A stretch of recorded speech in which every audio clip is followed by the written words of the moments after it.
بسم الله الرحمن الرحيم الحمد لله رب العالمين والصلاة والسلام على رسوله الكريم أما بعد قال الإمام أبو داود رحمه الله باب في الحياء باب ہے حیا شرم کے بارے میں باب ہے۔ شرم ایک بہترین اخلاق ہے جو انسان کو برائیوں سے اور بے حیائیوں سے روکتا ہے۔ شرم لغت میں کہتے ہیں تغیر اور انکسار کو، یعنی ایسی تبدیلی جو انسان کو عیب کے ڈر سے پیدا ہوتی ہے۔ کہیں لوگ میرے بارے میں کیا سوچیں گے، لوگ مجھے بے حیا کہیں گے، لوگ مجھے برا سمجھیں گے، اس ڈر سے آدمی کے اندر جو تبدیلی پیدا ہوتی ہے اس کو حیا کہتے ہیں۔ شریعت میں شرعی اعتبار سے حیا اس اخلاق کا نام ہے جو انسان کو کبھی چیزوں سے بچنے پر آمادہ کرتا ہے۔ شرعی اصطلاح میں حیا اس اخلاق کا نام ہے جو انسان کو قبیح اور بیکار چیزوں سے روکنے پر ابھارتا ہے، آمادہ کرتا ہے، یا صاحب حق کے حق میں کمی کوتاہی سے منع کرنے والی چیز وہ حیا ہے۔ حیا کی حدیث میں بڑی فضیلت آئی ہے۔ یہاں پر امام ابو داود رحمۃ اللہ علیہ نے چند حدیثیں ذکر کی ہیں۔ پہلی حدیث قال الامام ابو داود رحمہ اللہ حدثنا القعنبي عن مالك عن ابن شهاب عن سالم بن عبد الله عن ابن عمر أن النبي صلى الله عليه وسلم مر على رجل من الأنصار وهو يعظ أخاه في الحياء فقال رسول الله صلى الله عليه وسلم دعه فإن الحياء من الإيمان۔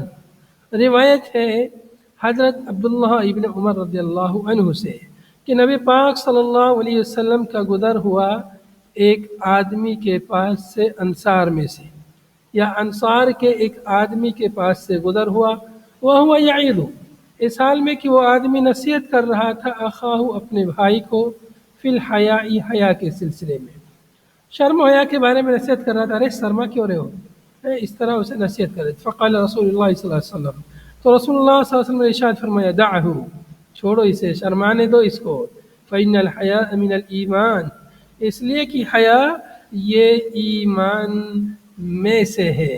فإن الحیاء من الإیمان، اس لیے کہ حیا ایمان کا شعبہ ہے، ایمان کا ایک حصہ ہے، ایمان کا ایک جز ہے۔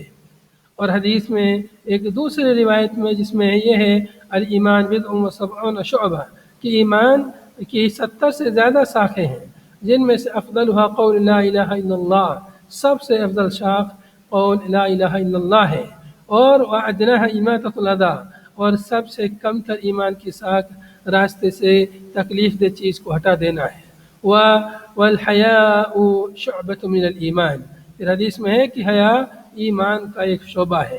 اس سے یہ بھی معلوم ہوا کہ ایمان، حیا، ایمان عمل کا نام ہے، ایمان میں اعمال بھی داخل ہے، اس لیے کہ حیا بھی ایک قسم کا عمل ہے، حیا بھی ایک قسم کا عمل ہے۔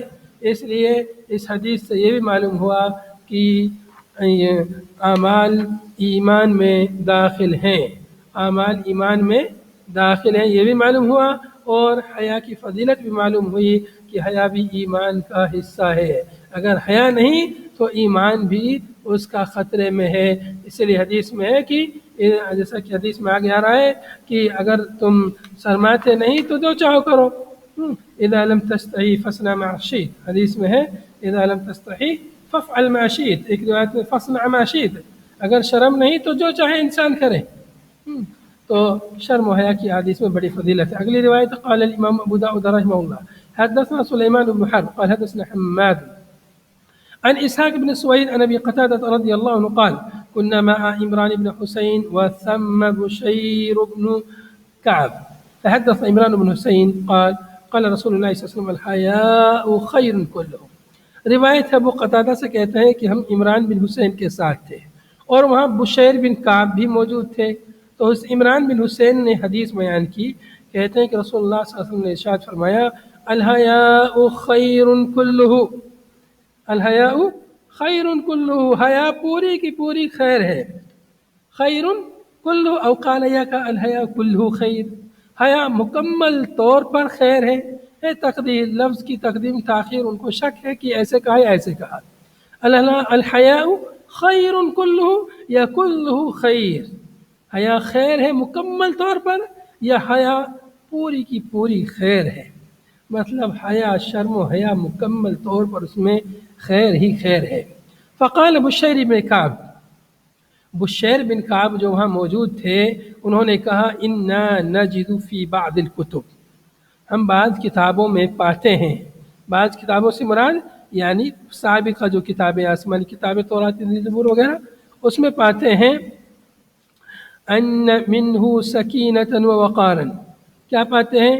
ان منہ سکینة ووقارا ومنہ ضعفا، کہ حیا میں سے کچھ ایسی چیزیں ہیں جو سکینت ہیں، جو وقار کی چیز ہیں، اور حیا میں سے کچھ ایسی ہیں جو ضعف اور ناتوانی اور کمزوری کا سبب ہے۔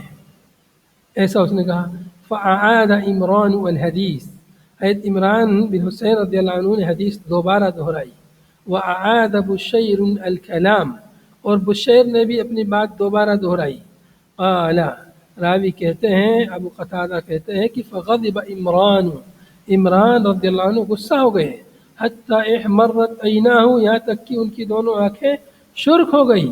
وقال، اور فرمایا الا ارانی احدثک عن رسول اللہ صلی اللہ علیہ وسلم، مجھے کیا ہو گیا، میں کیا دیکھ رہا ہوں کہ میں تم کو اللہ کے رسول صلی اللہ علیہ وسلم کی حدیث بیان کر رہا ہوں، میں تمہیں رسول اللہ صلی اللہ علیہ وسلم کی حدیث بیان کر رہا ہوں، وتحدثنی عن کتبک، اور تو مجھے اپنی کتابوں کو بیان کیا جا رہا ہے، حدیث رسول کے مقابلے میں کسی اور کتاب کی کیا اہمیت ہے؟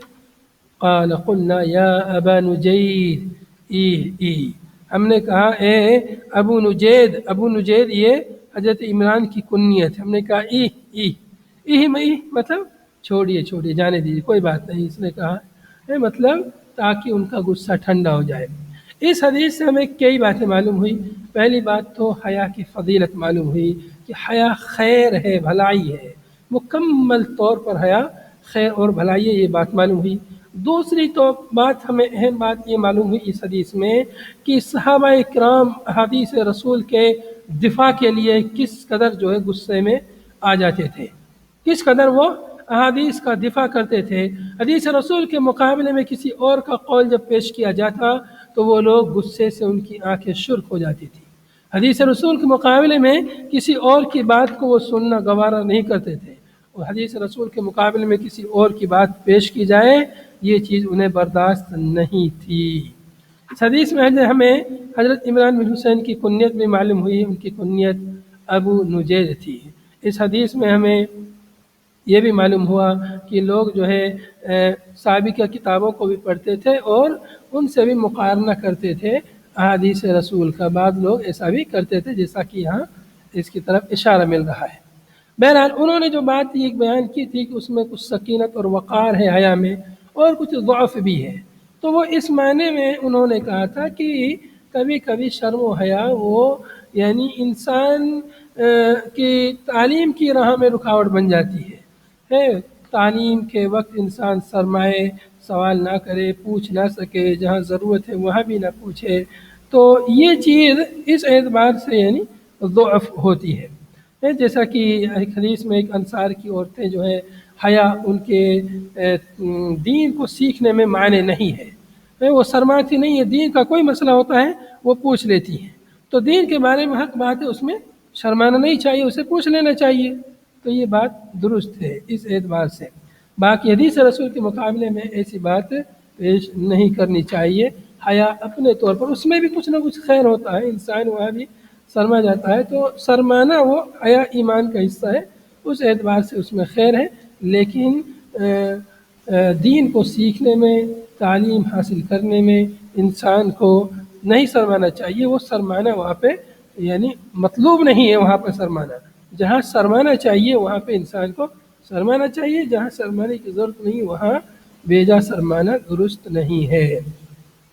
اگلی روایت قال الامام ابو داود رحمه الله حدثنا عبد الله بن مسلمة قال حدثنا شعبة عن منصور عن ربيع بن حراش عن ابي مسعود رضي الله عنه قال قال رسول الله صلى الله عليه وسلم إن مما أدرك الناس من كلام النبوة الأولى إذا لم تستحي فافعل ما شئت۔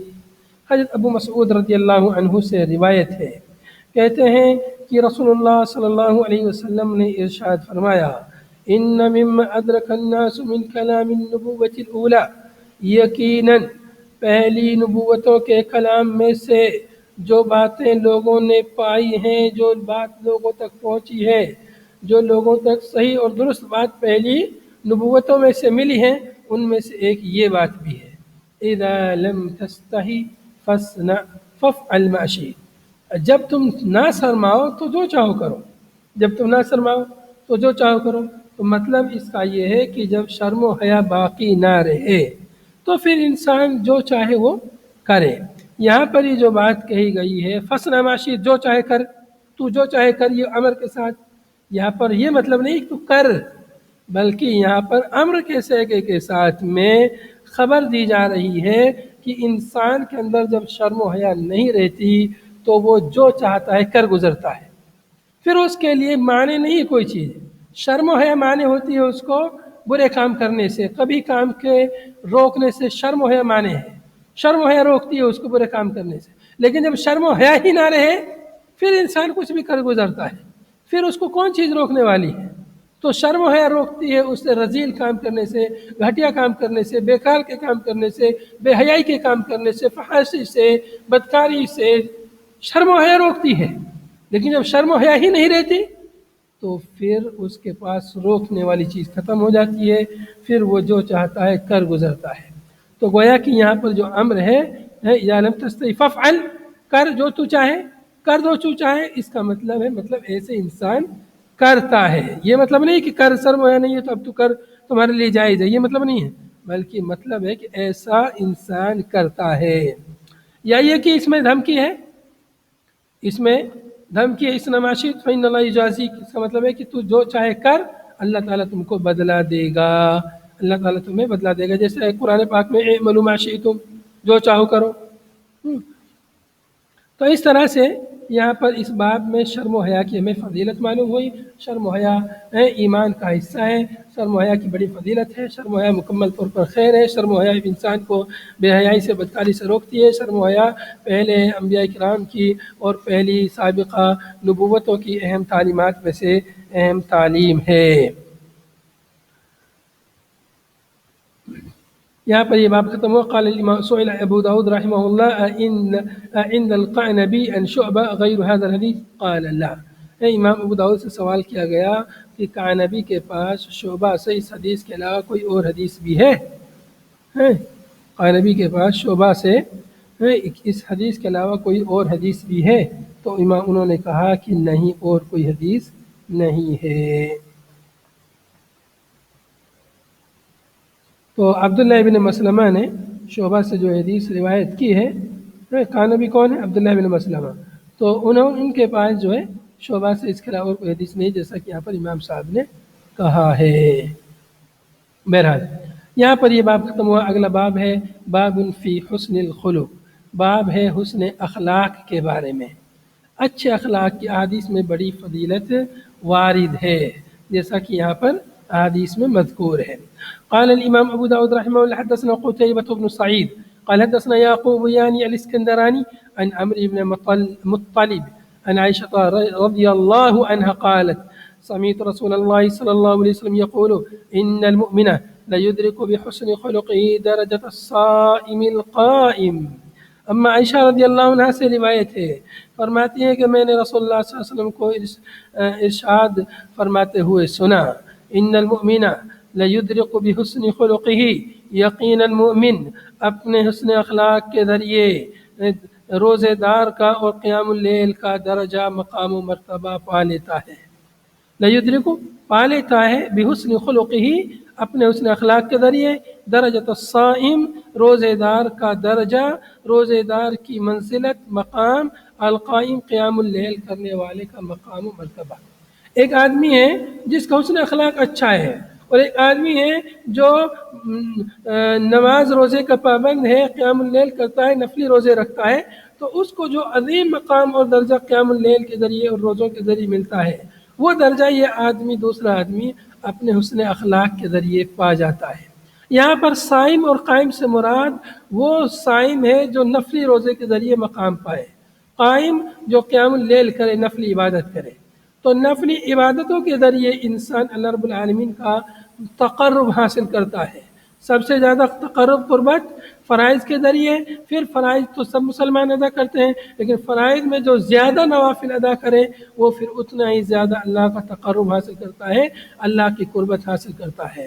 علامہ ابن القیم رحمہ اللہ دیگر علماء نے ذکر کیا ہے کہ انسان جو ہے فرائض کو اللہ کے عقاب سے، عتاب سے بچنے کے لیے فرائض کو ادا کرتا ہے، لیکن نوافل کو اللہ کی محبت کے لیے، اللہ کی قربت کے لیے نوافل کو ادا کرتا ہے۔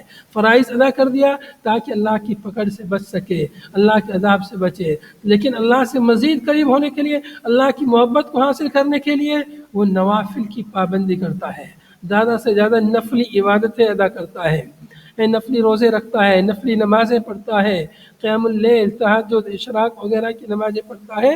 اس طرح سے اللہ سے زیادہ قریب ہوتا ہے، اللہ کی محبت، اللہ کا تقرب حاصل کرتا ہے۔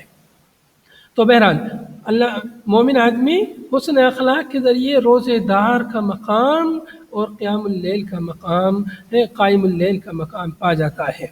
اگلی روایت قال الامام ابو داود رحمه الله حدثنا ابو الوليد الطيالسي وحفص بن عمر قال حدثنا وحدثنا ابن كثير قال اخبرنا شعبة عن القاسم بن ابي بزة عن عطاء القيخراني عن ام الدرداء ابي الدرداء رضي الله عنهما عن النبي صلى الله عليه وسلم قال ما من شيء في الميزان اثقل من حسن الخلق۔ ابو الدرداء رضی اللہ عنہ سے روایت ہے کہ نبی پاک صلی اللہ علیہ وسلم نے ارشاد فرمایا ما من شيء في الميزان، میزان میں کوئی چیز نہیں ہے اثقل زیادہ بھاری من حسن الخلق، حسن اخلاق سے۔ حسن اخلاق قیامت کے دن جب میزان میں نامہ اعمال وزن کیے جائیں گے، تولے جائیں گے، ایک پڑلے میں برے اعمال کو رکھا جائے گا، ایک پڑلے میں اچھے اعمال کو رکھا جائے گا۔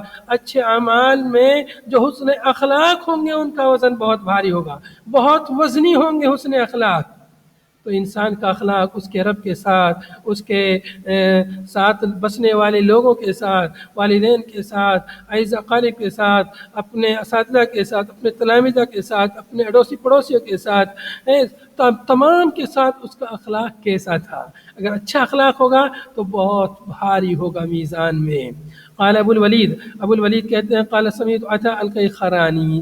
ابو الولید یہ دو سند سے روایت، ایک ابو الولید کے واسطے سے ہے، ایک ابن کثیر کے واسطے سے ہے۔ تو ابو الولید نے کہا سمیعت عطاء، یہاں پر ان کے ساتھ میں ہے اس روایت میں، اور ابو الولید کی روایت میں سمع کا اثبات ہے، بس یہ فرق ہے۔ قال ابو داود، امام ابو داود کہتے ہیں وہ عطاء ابن یعقوب، یہ عطاء کے خارانی، یہ عطاء ابن یعقوب ہے، وہ خال ابراہیم ابن نافع، یہ ابراہیم بن نافع کے ماموں ہیں۔ یقال کیخرانی و کوخرانی، اس کو کیخرانی اور کوخرانی دونوں اسے کہا جاتا ہے۔ اگلی روایت قال الامام ابو داود رحمہ اللہ حدثنا محمد بن عثمان الدمشقی ابو الجماهير قال حدثنا ابو كعب ايوب بن محمد السعدي قال حدثني سليمان بن حبيب المحاربي عن ابي امامه رضي الله عنه قال قال رسول الله صلى الله عليه وسلم انا زعيم ببيت في ربض الجنه لمن ترك المراء وان كان محقا۔ رسول اللہ صلی اللہ علیہ وسلم نے ارشاد فرمایا انا زعیم، میں زعیم ہوں، میں ضمانت دیتا ہوں، میں ذمہ دار ہوں ایک گھر کا، فی ربض الجنتی، جنت کے ربض میں، جنت کے کناروں میں، جنت کے نچلے درجے میں۔ دو اس کے معنی ذکر کیا علماء نے ربض کے، ایک معنی تو ذکر کیا ہے حولہا، جنت کے ارد گرد، جنت کے کناروں میں، ایک معنی ذکر کیا جنت کے نچلے حصے میں، نچلے طبقے میں۔ گھر کی ضمانت دیتا ہوں اس شخص کے لیے جس نے جھگڑے کو ترک کر دیا، لمن ترک المراء میں جھگڑا، جس نے جھگڑا ترک کر دیا، وَإِن كَانَ مُحِقًّا، گرچہ کہ جھگڑا کرنے کا اس کے پاس حق تھا، کسی وجہ سے بھی جھگڑا کا اسے حق بنتا تھا، اپنے کسی حق کو حاصل کرنے کے لیے جھگڑا کرنے کا اس سے حق بنتا تھا، لیکن پھر بھی وہ جھگڑا نہیں کیا، اس لیے کہ اختلاف ہوگا، جھگڑا ہوگا، فساد ہوگا، کہیں خون ریزی نہ ہو جائے، کسی مسلمان کی جان نہ چلی جائے، نفرتیں پیدا نہ ہو، اس بنا پر وہ جھگڑے کو ترک کر دیتا ہے، اپنے آپ کو نیچا مان لیتا ہے اور پیچھے ہٹ جاتا ہے تاکہ جھگڑا ختم نہ ہو۔ تو کیا ہے فضیلت ہے؟ بِبَيْتٍ فِي رَبَضِ الْجَنَّةِ، جنت کے نچلے حصے میں. ربض کا معنی نچلا حصہ، نچلا طبقہ، یہ زیادہ صحیح ہے کیونکہ آگے وسط کا اور اعلیٰ کا ذکر ہے. تو وسط اور اعلیٰ اور ایک پھر ربض نچلا حصہ. تو نیچے کا معنی کرنا جنت کا نچلا طبقہ یہ زیادہ صحیح ہے. وَبِبَيْتٍ فِي وَسَطِ الْجَنَّةِ، اور میں ضمانت دیتا ہوں گھر کی جنت کے وسط حصے میں، لمن ترک الکذب، جس نے جھوٹ کو ترک کر دیا، چھوڑ دیا، وَإِنْ كَانَ مَاضِيًا، گرچہ کی جھوٹ مذاق میں کیوں نہ. ہنسی مذاق میں بھی جھوٹ نہیں بولتا ہے، ہنسی مذاق کے لیے جھوٹ بولنا چاہا لیکن چھوڑ دیا. اس کے لیے نبی صلی اللہ علیہ وسلم نے جنت کے وسط حصے میں گھر کی ضمانت دی ہے. مطلب یہ ہوا کہ جو آدمی ہنسی مذاق میں جھوٹ نہیں بولتا وہ حقیقت میں جھوٹ کیسے بول سکتا ہے؟ وہ حقیقت میں بھی جھوٹ نہیں بول سکتا. اس لیے اس کے لیے اللہ کے نبی صلی اللہ علیہ وسلم نے جنت کے وسط میں گھر کی ضمانت دی ہے. وَبِبَيْتٍ فِي أَعْلَى الْجَنَّةِ، اور یہ عطف ہے یہی انا زعیم پر، انا زعیم بِبَيْتٍ فِي أَعْلَى الْجَنَّةِ، جنت کے اعلیٰ طبقے میں سب سے اونچے حصے میں جہاں جنت الفردوس ہے. جنت الفردوس جنت کا سب سے اعلیٰ طبقہ ہے. تو جنت کے اعلیٰ حصے میں گھر کی ضمانت دیتا ہوں اس شخص کے لیے، لمن حسن خلقہ، جس نے اپنے اخلاق کو حسین بنایا، جس نے اپنے اخلاق کو خوبصورت بنایا، اچھا بنایا، اچھے اخلاق کا حامل بنا. اس کے لیے نبی صلی اللہ علیہ وسلم نے اعلیٰ جنت میں گھر کی ضمانت دی ہے. دیکھیے ضمانت دینے والے کون ہیں؟ ضمانت دینے والے ہیں اللہ کے نبی صلی اللہ علیہ وسلم ہیں، جن کا وعدہ، جن کی ضمانت ایسی ویسی نہیں ہو سکتی.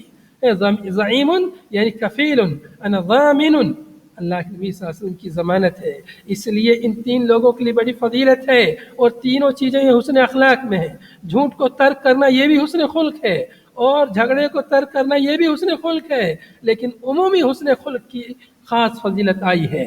یہ خاص حسن مرا کو ترک، جھگڑے کو ترک کرنا، جھوٹ کو ترک کرنے کی فضیلت آئی ہے. تو یہ مذموم اخلاق کو ترک کرنے کی فضیلتیں ہیں.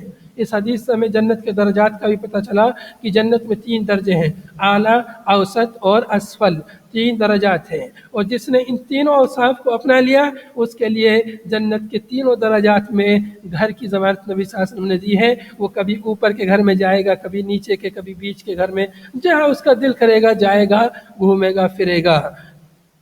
اس حدیث میں حسن اخلاق کی سب سے زیادہ فضیلت معلوم ہوئی کہ حسن اخلاق والے کے لیے جنت کے سب سے اونچے طبقے میں گھر ملے گا. گھر اس کے لیے بنے گا جس کا اخلاق اچھا ہوگا. معلوم ہوا حسن اخلاق یہ ترقی کا ذریعہ ہے، بلندی کا ذریعہ ہے. اس لیے آپ دیکھیں گے جس کا اخلاق اچھا ہوتا ہے دنیا میں بھی وہ ترقی پاتا ہے. آپ دیکھیں گے جس کے اخلاق اچھے ہوتے ہیں دنیا میں اس کا کاروبار چمکتا ہے، دمکتا ہے، کاروبار میں ترقی ہوتی ہے، اس کے گراہک زیادہ بنتے ہیں، لوگ اس کے پاس زیادہ آتے، وہ کہتے ہیں اس کا اخلاق بہت اچھا ہے، وہ بہت اچھے سے پیش آتا ہے. آپ دیکھیں گے کہ دنیا کے کاروبار میں، تجارت میں، بزنس میں لوگوں کو جب ڈیوٹی پر مامور کیا جاتا ہے ان کی تدریب کی جاتی ہے، ان کی ٹریننگ دی جاتی ہے، انہیں بول چال کی ٹریننگ دی جاتی ہے کہ گراہک سے کیسے بات کرنی ہے، بہت پیار کے ساتھ بات کرنا ہے، بہت ادب کے ساتھ بات کرنا ہے، کوئی سختی سے پیش آئے تب بھی اس سے نرمی سے بات کرنا ہے.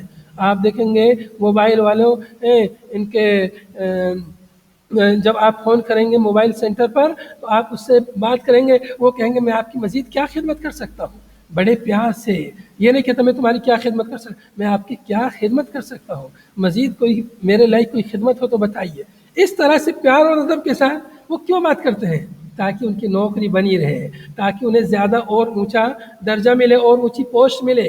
اس لیے اگر آپ ان کو گالی بھی دیں گے، آپ سختی سے بھی پیش آئیں گے، تب بھی وہ اچھے لہجے میں بات کرتے ہیں. کیوں؟ تاکہ ان کی دنیا میں ترقی ملے. بھائیو، دنیا والے لوگ دنیا کی ترقی کے لیے حسن اخلاق کو اپنا سکتے ہیں، تو کیا ہم اپنی آخرت کی ترقی کے لیے حسن اخلاق کو نہیں اپنا سکتے؟ اگر ہم حسن اخلاق کو اپنائیں تو ہماری دنیا کی بھی ترقی ہوگی، آخرت کی بھی ترقی ہوگی، دین کی نشر و اشاعت میں بھی یہ چیز معاون ہوگی اور دین پھیلے گا. اس لیے ہمیں حسن اخلاق کو اپنانا چاہیے.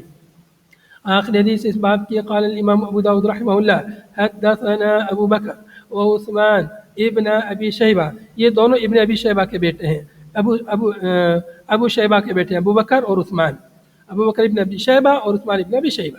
قال، یہ دونوں کہتے ہیں قال حدثنا وکیع عن سفیان عن معبد بن خالد عن حارثة بن وهب قال قال رسول الله صلی اللہ علیہ وسلم لا يدخل الجنة الجواز ولا الجأزري قال والجواز الغلیظ الفظ۔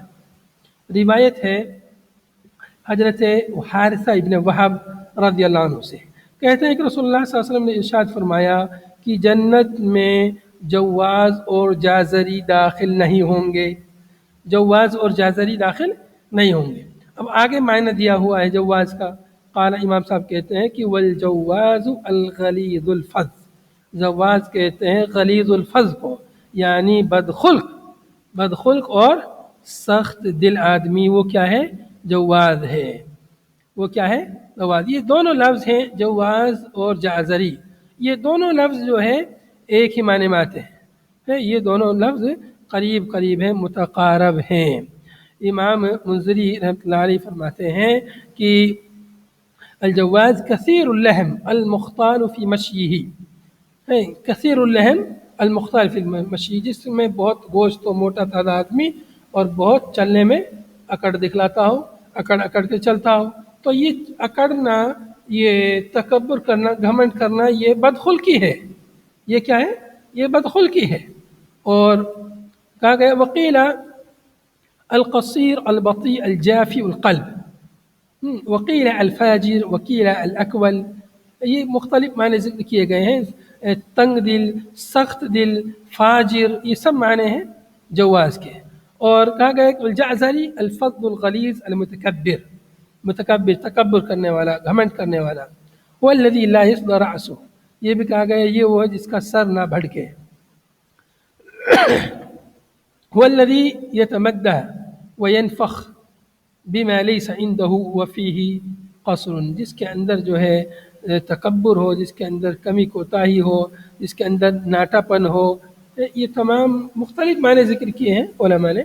تو خلاصہ کلام یہ کہ جواز اور جازری، متکبر، گھمنڈی، بدخلق، سخت دل آدمی کے یہ اوصاف ہے۔ ایسے آدمی کے بارے میں حدیث میں ہے کہ یہ لوگ جنت میں داخل نہیں ہوں گے۔ جنت میں داخل نہیں ہوں گے کا مطلب ہے ابتدائی بہلا میں جنت میں داخل نہیں ہوں گے، باقی سزا پا کر کے پھر وہ اگر توحید پر ان کی وہ موت ہوئی ہے تو سزا پا کر کے وہ جنت میں چلے جائیں گے۔ هذا وصلى الله وسلم على نبينا محمد وعلى آله وصحبه أجمعين، سبحانك اللهم وبحمدك نشهد أن لا إله إلا أنت نستغفرك ونتوب إليك، والسلام عليكم ورحمة الله وبركاته۔